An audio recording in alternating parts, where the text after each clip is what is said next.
आज का टॉपिक है the geometric progression. Geometric sequence या ज्योमेट्रिक प्रोग्रेशन।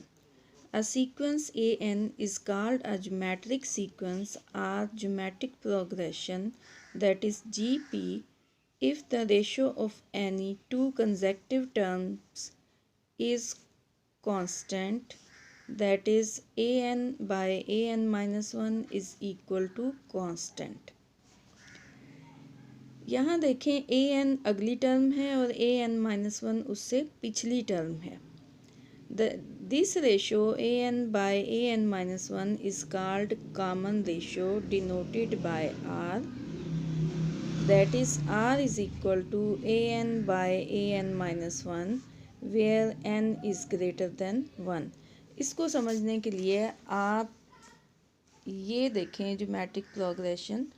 इसमें पहली टर्म 3, फिर 6, फिर 12। आपने इसमें डिवाइड करना है। अगली टर्म को आप ऊपर रखेंगी जैसे यहाँ रखा, और पिछली टर्म को आप नीचे रखेंगे, डिवाइड करेंगी, जो वैल्यू आएगी वो आर होगी। और ये जो वैल्यू है ये कांस्टेंट होगी, यानी कि 6/3 का वही आंसर आएगा जो 12/6 का होगा। तो 12/6 का देखें आंसर क्या आता है। 12 को आप ऊपर रखें, 6 से आप डिवाइड करें तो 12/6 क्या वैल्यू आएगी 2। इसी तरह 6/3 लेंगी तो वैल्यू आएगी 2। इससे जो अगली टर्म होगी उसको ऊपर रखेंगी और 12 से डिवाइड करेंगी तो फिर वैल्यू आएगी 2। यानी हम ये कहते हैं कि ऊपर अगली टर्म को हम पिछली टर्म से डिवाइड करें तो जो वैल्यू आएगी वो कांस्टेंट होगी, यानी हर दफ़ा वो ही वैल्यू आएगी। तो ये जो वैल्यू होती है इसको हम डिनोट करते हैं आर से, और इसका नाम है कॉमन रेशो। यहाँ पर सीक्वेंस लिया हुआ है A1, A2, A3 up to so on AN-1 AN, यानी ये पहली टर्म है, ये दूसरी टर्म है, ये तीसरी टर्म है, और ये n-1 टर्म है, और ये nth टर्म है। nth टर्म का मतलब n की आप यहाँ कोई वैल्यू ले लें तो वही टर्म होगी। जैसे आपने n ले लिया 5 तो ये A5 हो जाएगा, आपने n ले लिया 6 तो A6 हो जाएगा, आपने n ले लिया 20 तो ये टर्म होगी 20th टर्म, और इससे पीछे वाली 19th टर्म। अच्छा, चूँकि आर की वैल्यू है A N by A N minus one, R is equal to A N by A N minus one. आपने अगर ए एन फाइंड आउट करना है तो आप क्रॉस मल्टीप्लाई करेंगी, ए एन माइनस वन को आप इधर मल्टीप्लाई कर देंगी आर से, तो ये हो जाएगा A N is equal to A N minus one into R. और ध्यान रखिएगा एन की वैल्यू हमने लेनी है ग्रेटर देन 1, क्योंकि एन की वैल्यू यहाँ ग्रेटर देन 1 लेंगी आप, तो अगर हम 1 ले लेते हैं तो 1 माइनस 1 ज़ीरो, तो A0 तो कोई टर्म ही नहीं है ना, पहली टर्म शुरू होती है A1 से, तो इसलिए हमने लेना है n इज़ ग्रेटर देन 1। अगर आप n की वैल्यू 2, 3, 4 यहाँ पुट करती हैं तो A2 is equal to 2 minus 1 होगा A1 और फिर R, और A3 इज़ इक्वल टू यहाँ 3 माइनस 1 होगा 2 और फिर ये R।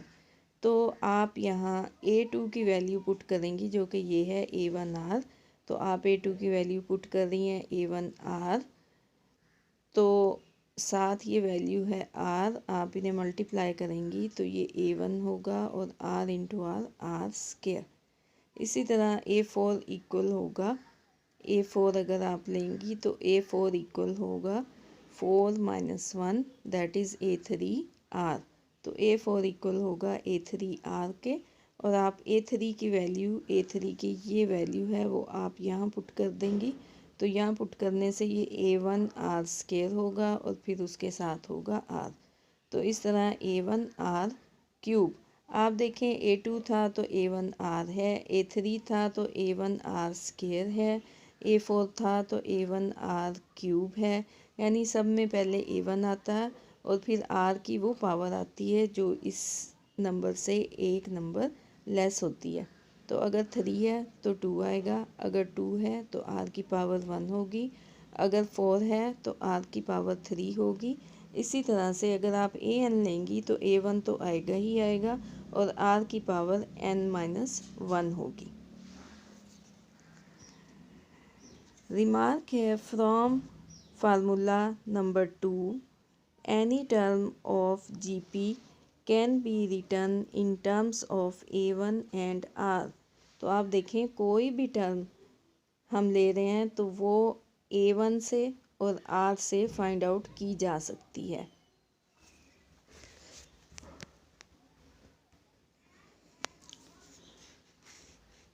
इस सीक्वेंस को देखें 3, 6, 12 अप टू सोहन। A1 की वैल्यू यानी कि फर्स्ट टर्म है 3, R की वैल्यू होगी 6/3 यानी कि 2। आपने फाइंड आउट करना है A5। तो हमें पता है an is equal to A1 R n-1। तो n हमें चूँकि A5 फाइंड आउट करना है तो हमने n की जगह लिखा 5 और फिर ये A1 r⁻5-1। तो A5 इक्वल हुआ A1 की वैल्यू आप यहाँ पुट कर देंगी 3 और फिर r की वैल्यू है 2 और 5-1 हुआ 4। इसको आप सॉल्व करेंगी 2⁴ लेंगी और उसको मल्टीप्लाई करेंगी 3 से तो आंसर आएगा 48।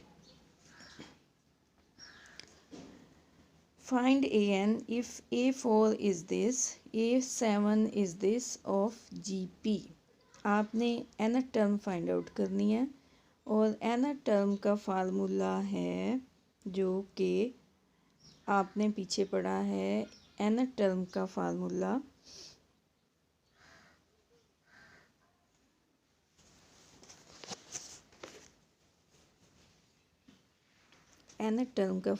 है an is equal to an-1 into R भी है और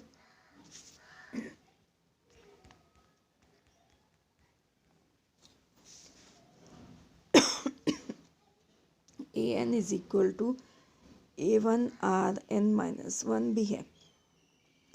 तो इसलिए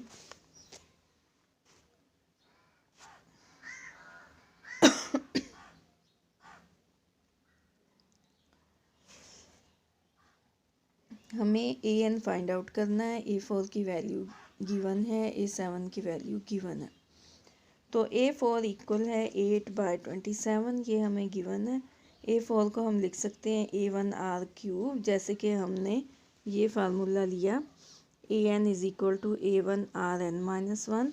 इसमें हम वैल्यू पुट करें 4 n की वैल्यू, तो यहाँ 4 अगर हम पुट करते हैं तो ये क्या होगा A1 R4-1 यानी A1 R³ तो इसलिए A4 की वैल्यू हुई A1 R³ which is equal to 8/27। और इसी तरह से हमें गिवन है A7 इज़ इक्वल टू -64/729। तो हमने ये वैल्यू ले ली A7 is equal to -64/729। A7 की जगह हम लिखेंगे A1 R6 जिस तरह हमने A4 लिखा था A1 R³ इसी तरह A7 के लिए लिखेंगे A1 R6 और वो ये वैल्यू है। अब इसको नाम दिया है 2 का, इसको नाम दिया है 1 का। हम 2 को डिवाइड कर देंगे 1 से, 2 को ऊपर रखेंगे 1 से डिवाइड करेंगे। तो 2 की वैल्यू थी A1 R6, ये हो गया। डिवाइड करना हमें A1 R³ से, इसी तरह ये वैल्यू ऊपर आएगी और ये वैल्यू नीचे आएगी। तो ये वैल्यू ऊपर आई और दूसरी वैल्यू नीचे आई और इस तरह से ये A1 कैंसिल हो जाएगा। R6/R³ है तो यहाँ 6 - 3 आप लेंगी, ये ऊपर चला जाएगा। 6 - 3 लेंगी तो R³ हो जाएगा। ये -64/729 और चूँकि ये डिवाइड हो रहा है इसलिए जब मल्टीप्लाई होगा तो ये इसका इन्वर्स आ जाएगा। तो 27 हम ऊपर लिखेंगे, 8 नीचे लिखेंगे। इसको हम सॉल्व करेंगे, 8 को इससे कैंसिल करेंगे 64 को, तो 8 आ जाएगा, -8 होगा। 27 से इसको कैंसिल करेंगे तो ये 27 आ जाएगा। और इस तरह से इसको हम लिख सकते हैं, ये चूँकि आर क्यूब है -8/27, हमें फाइंड आउट करना है आर। हम चाहेंगे कि हम इसको क्यूब की फॉर्म में लिखें ताकि ये 3 और ये 3 आप बाद में कैंसिल हो जाए, इसलिए हम इसको लिख सकते हैं -2/3 होल क्यूब। तो ये 3 और ये 3 आपस में कैंसिल हो जाएंगे क्योंकि हम इसकी पावर लेंगे 1/3। इधर भी 1/3 लेंगे पावर, इधर भी 1/3 लेंगे, तो ये आपस में कैंसिल हो जाएंगे। तो इस तरह आर की वैल्यू हुई -2/3। तो हमने आर की वैल्यू फाइंड आउट कर ली है।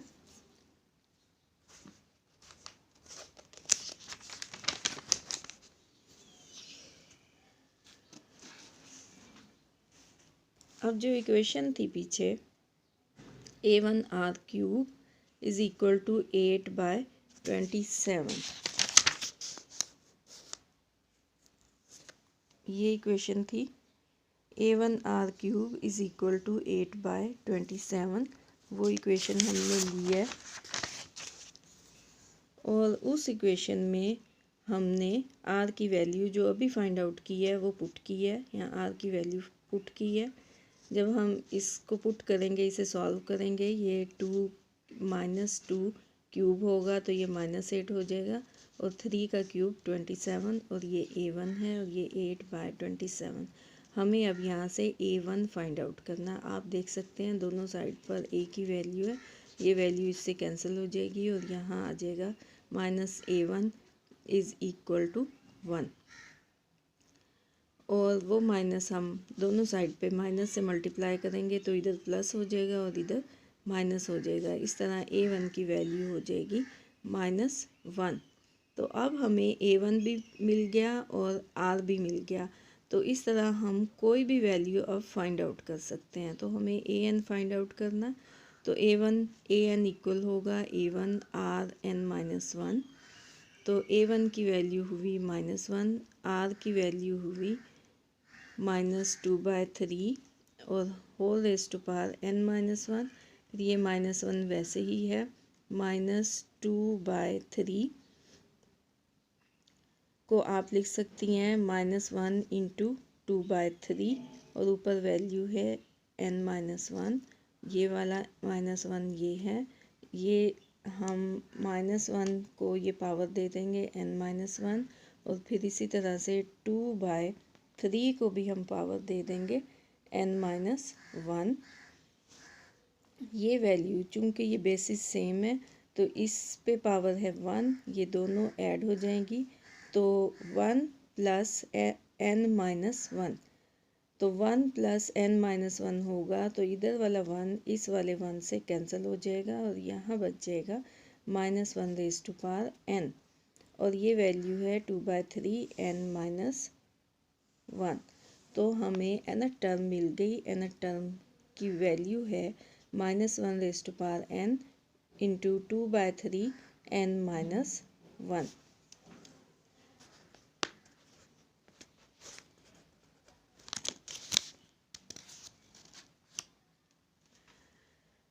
आपने फर्स्ट ईयर की बुक से एक्सरसाइज नंबर 6.6 करनी है, जो कि इस थ्योरी से रिलेटेड है जो हमने अभी की है।